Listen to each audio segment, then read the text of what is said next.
Let's make this quick. So today we're looking at the Canon 80D and we're taking some of its 60 frames per second footage and we're going to slow it down to show you what it looks like as slow-mo. So let's get into it.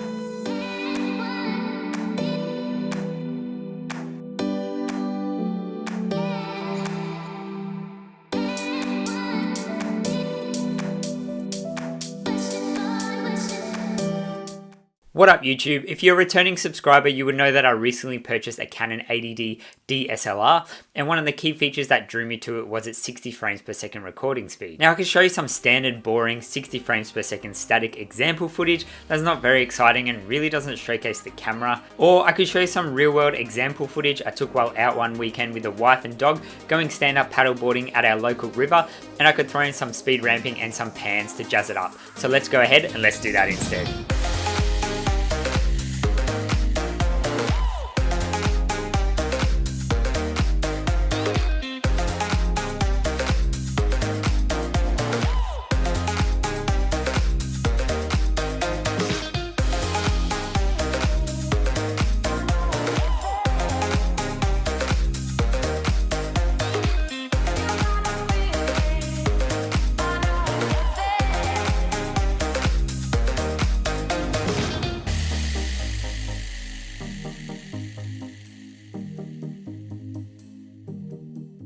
So there you have it, 60 frames per second on the Canon 80D. Let me know in the comments below what you thought of the footage, and if you really want to make my dog happy and make his day, hit that subscribe button down below. And until next time, get out there and start living.